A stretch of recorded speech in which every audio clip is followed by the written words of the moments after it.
Staff Sergeant Maria Santos adjusted her rifle strap for the third time in 5 minutes, her calloused fingers betraying none of the tension coiling in her chest. The morning briefing had ended with the usual sideways glances and barely concealed smirks from her squad mates.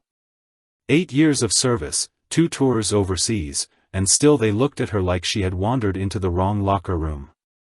The desert training facility stretched endlessly before them, heat waves already shimmering off the sand despite the early hour. Sergeant Rodriguez leaned against the armored vehicle, his voice carrying that familiar edge of condescension she had learned to ignore. "This is going to be interesting," he said, nodding toward her position. "Hope she can keep up when things get real." Maria felt the familiar fire kindle in her stomach, the same flame that had carried her through ranger training when everyone said she would wash out in the first week. Her commanding officer, Lieutenant Colonel Hayes, approached with clipboard in hand, his weathered face unreadable. "Santos, you are taking point on the urban assault simulation," he announced. The words hung in the desert air like a challenge thrown down at her feet. "Where in the world are you watching from and what time is it there?" Sometimes the biggest battles happen before the first shot is fired.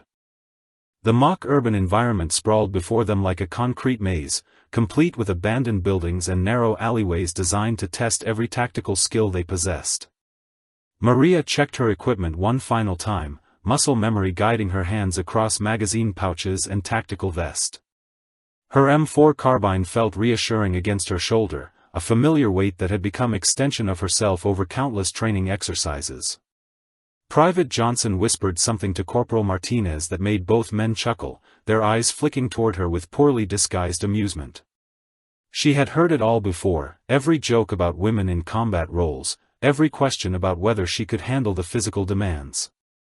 What they did not know, what none of them suspected, was the black ink tattoo hidden beneath her sleeve, 3 simple numbers that told a story she never shared. Lieutenant Colonel Hayes raised his hand, signaling the final briefing phase. The scenario parameters were straightforward, he explained, a hostage rescue in hostile territory with multiple enemy combatants. Standard rules of engagement applied, paint rounds only, but the evaluation would be anything but routine. His eyes swept across the assembled squad, lingering on Maria with an expression she could not quite read. Rodriguez stepped forward, that same cocky grin spreading across his sunburned face. "Sir," he said, raising his voice just enough for everyone to hear, "maybe Santos should hang back on Overwatch for this one.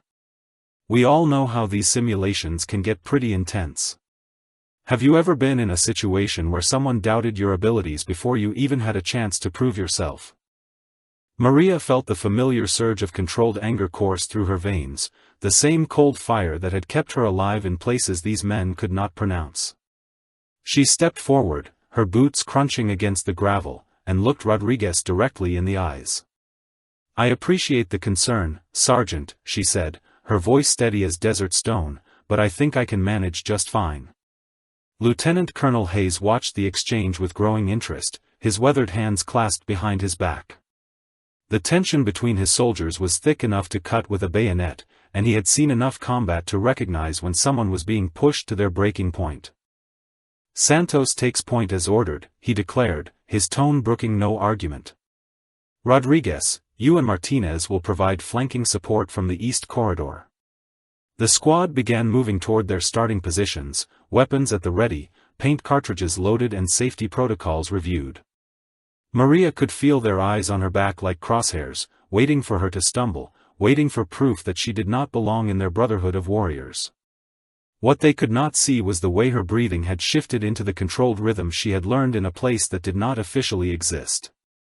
Johnson muttered something about babysitting duty as he adjusted his tactical vest, apparently forgetting that sound carries in the desert morning air.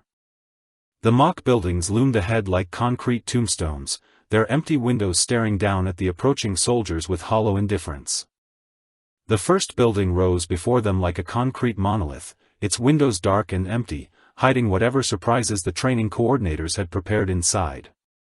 Maria moved with fluid precision, her rifle sweeping corners and checking sight lines with movements so smooth they seemed almost choreographed. Behind her, she could hear Rodriguez and Martinez whispering about proper breach protocols, their voices carrying just enough to ensure she heard every condescending word. Lieutenant Colonel Hayes positioned himself at the observation post, binoculars raised, watching his soldiers prepare for what he knew would be more than just another routine training exercise. Something about Santos intrigued him, the way she carried herself, the controlled stillness that reminded him of operators he had worked with in classified theaters. Her personnel file was surprisingly thin for someone with 8 years of service, certain sections redacted in ways that suggested stories untold. The radio crackled to life with the voice of Master Sergeant Williams from the control tower. "All units, scenario commences in 60 seconds, he announced. Hostiles are positioned throughout the complex, rules of engagement are paint rounds only, medical evacuation protocols are in effect for simulated casualties. Maria felt her heart rate slow to that familiar combat rhythm, her vision sharpening as adrenaline mixed with years of training that went far beyond anything these men had experienced. Rodriguez called out from his position, his voice dripping with false concern. "Remember, Santos, this is not a video game. People can get hurt in these things." She smiled grimly, knowing that very soon, someone definitely would. The simulation began with the sharp blast of an air horn echoing across the desert facility. Maria moved through the first corridor like liquid shadow, her rifle tracking smoothly from target to target as paint rounds whistled past her position. She had already neutralized 3 simulated hostiles when Rodriguez's voice crackled through her earpiece, sharp with barely contained panic. "Santos, we have a problem," he transmitted, his usual arrogance replaced by something approaching fear.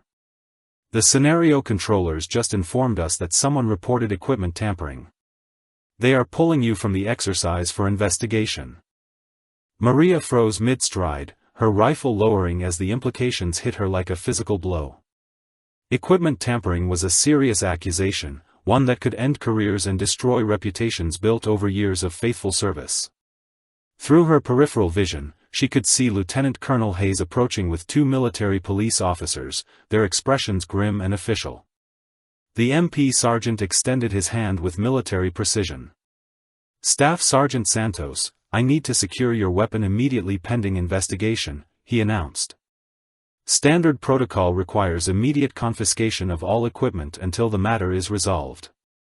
Maria felt her M4 carbine slip from her hands, the familiar weight disappearing as quickly as her tactical advantage. Around her, the other soldiers watched with barely concealed satisfaction, Rodriguez wearing that same smirk she had grown to despise.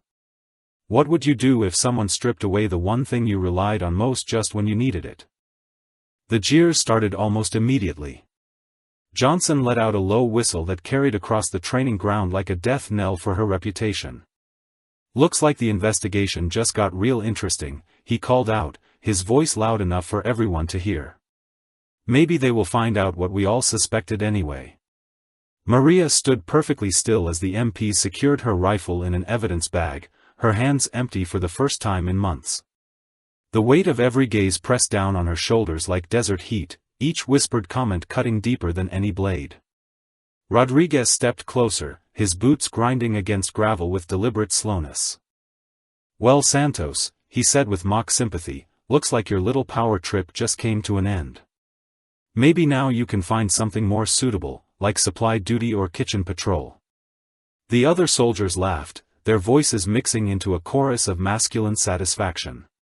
Lieutenant Colonel Hayes watched the scene unfold with growing unease. Something about the timing felt orchestrated, too convenient, too perfectly designed to humiliate one specific soldier. His instincts, honed by years of combat leadership, whispered warnings that this was not what it appeared to be. The training exercise continued around them, paint rounds popping in the distance like firecrackers, but Maria remained frozen in place. Her tactical vest felt heavier without her primary weapon, every piece of remaining equipment suddenly useless. Have you ever had everything you worked for threatened by people who wanted to see you fail? Sometimes the real enemy is not who you expect. Rodriguez stepped even closer, his confidence growing with each passing second.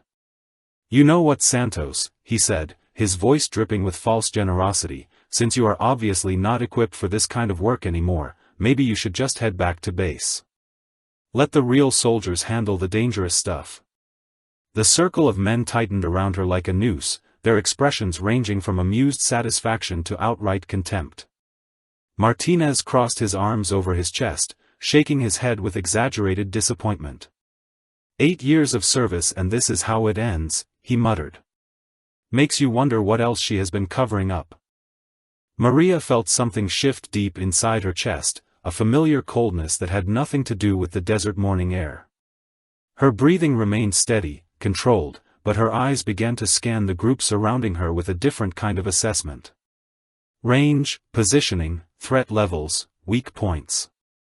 The calculations ran through her mind like water flowing downhill. Lieutenant Colonel Hayes took a step forward, his instincts screaming that the situation was about to escalate beyond anyone's control. The way Santos held herself had changed, subtle but unmistakable to someone who had seen real combat. Her stillness had transformed from vulnerability into something far more dangerous. Johnson made the mistake of reaching out to pat her shoulder in mock consolation. "Maybe next time you will think twice before trying to play with the big boys," he said with a condescending grin. That was when everything changed. This is the moment when someone pushed too far discovers who they are really dealing with. The moment Johnson's hand touched her shoulder, Maria's world shifted into that crystal-clear focus she remembered from places that existed only in classified files. Time seemed to slow as her body moved with precision born from training that had cost the government millions of dollars and taken years to perfect. Johnson never saw the strike coming. Maria's elbow drove backward into his solar plexus with surgical accuracy, dropping him to his knees gasping for air that would not come. Before the others could react, she had pivoted on her heel, her legs sweeping Martinez's feet from beneath him with the fluid grace of a dancer and the devastating efficiency of a weapon. Rodriguez lunged forward, his superior size and weight advantage meaningless against someone who had learned to neutralize targets twice his mass. Maria sidestepped his charge, grabbed his extended arm, and used his own momentum to send him face first into the concrete wall of the nearest building. The sound of his impact echoed across the training facility like a gunshot. 2 more soldiers rushed her simultaneously, their tactical training no match for techniques learned in schools that did not appear on any official military roster. She ducked under the first swing, drove her fist into the second man's kidney, then grabbed the first attacker's head and introduced his nose to her rising knee with bone-crushing finality. Lieutenant Colonel Hayes stood transfixed, his stopwatch marking 83 seconds as the last man hit the ground. The desert silence returned, broken only by the groaning of 5 defeated soldiers and the sound of his own rapid breathing. Maria stood in the center of the carnage, her breathing barely elevated, her uniform still perfectly pressed despite having just dismantled 5 grown men with nothing but her bare hands. Around her, Rodriguez groaned from his position against the concrete wall, blood trickling from his nose where it had met unyielding stone. Johnson remained curled in the fetal position, still struggling to draw breath after her surgical strike to his diaphragm. Lieutenant Colonel Hayes approached slowly, his experienced eyes taking in every detail of the scene before him. The positioning of the bodies, the precision of each strike, the complete absence of wasted motion. This was not barroom brawling or basic military combatives. This was something else entirely, something that carried the signature of programs that existed in the shadows of official military operations. Martinez attempted to push himself up from the ground, his legs still unsteady from where she had swept them from beneath him. His face bore the confused expression of a man who had just discovered that everything he thought he knew about the world was completely wrong. The other 2 soldiers remained motionless, one cradling his kidney where her fist had found its mark, the other holding his broken nose with both hands. The training exercise had ground to a complete halt, other squads gathering at a respectful distance to witness the aftermath of what would become legendary in the mess halls and barracks for years to come. Maria remained perfectly still, her eyes scanning the approaching crowd with the same tactical awareness that had just saved her reputation and quite possibly her career. Lieutenant Colonel Hayes reached for his radio with hands that trembled slightly, his voice cutting through the desert silence like a blade. "Base Command, this is Hayes. I need an immediate personnel file review for Staff Sergeant Maria Santos, full classification access required." The response crackled back within seconds, carrying the weight of revelation that would change everything. Sir, Staff Sergeant Santos is a graduate of the Delta Force Selection and Assessment Course, class of 2019. Her assignment to your unit was part of a classified evaluation program. Her cover identity expires today. Hayes felt the pieces clicking into place like rounds sliding into a magazine. The redacted files, the impossibly smooth movements, the way she had assessed threats and neutralized them with surgical precision that took years to develop. He was looking at one of the most lethal human weapons the military had ever produced, disguised as a regular infantry soldier. Around them, the crowd of witnesses grew larger, word spreading through the training facility like wildfire. Maria Santos had just demonstrated why Delta Force operators were considered the pinnacle of military combat effectiveness, using nothing but her bare hands to defeat 5 men in less than 90 seconds. Rodriguez struggled to his feet, his face a mask of blood and confusion, still trying to process what had just happened to him. The same woman he had been mocking moments before had just proven herself capable of killing him and his friends with her bare hands if she had chosen to do so. Have you ever witnessed someone reveal their true capabilities when pushed too far? Sometimes the quiet ones are the most dangerous. Lieutenant Colonel Hayes stepped forward, his voice carrying across the training ground with the authority of a man who had just witnessed something extraordinary. All personnel, stand at attention, he commanded, his words sharp enough to cut through the murmured conversations and shocked whispers of the gathering crowd. The soldiers snapped to attention with military precision, even the 5 men Maria had defeated struggling to stand upright despite their injuries. Hayes approached Maria with a respect that had been absent moments before, his weathered face showing a mixture of awe and professional appreciation. Staff Sergeant Santos, he said, his voice formal but warm, or should I say, Delta Force Operator Santos. Your evaluation period has concluded, and I must say, your performance has been exemplary.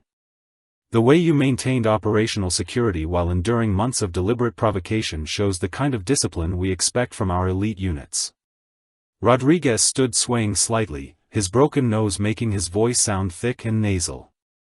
You mean she was testing us this whole time? He asked, the implications of his behavior over the past months beginning to dawn on him like a slow sunrise of horror. Hayes nodded grimly. Every act of disrespect, every dismissive comment, every attempt to undermine her authority was being evaluated and recorded. Delta Force operators must be able to maintain cover under the most challenging social conditions, including enduring discrimination and hostility from their supposed allies. The assembled soldiers began to understand that they had been unwitting participants in one of the military's most rigorous evaluation programs. What does it feel like to discover that someone you underestimated was actually evaluating you the entire time?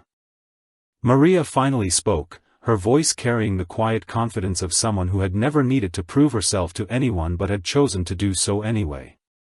The equipment tampering report was fabricated as part of the final evaluation phase, she explained, her eyes meeting each of her former tormentors in turn.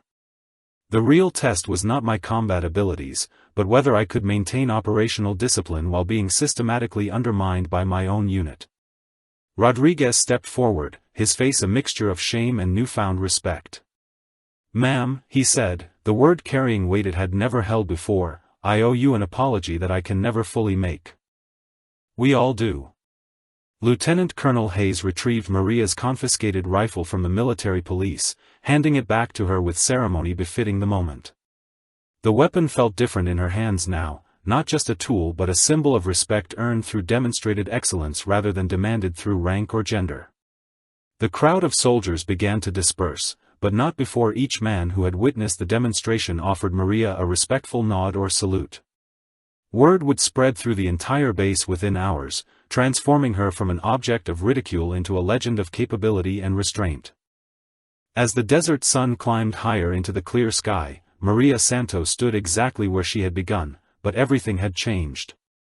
The same soldiers who had questioned her presence now looked at her with the kind of respect reserved for warriors who had proven themselves beyond any doubt. Share this story with someone who needs to remember that strength comes in forms people never expect. Sometimes the greatest victories happen when we refuse to let others define our worth.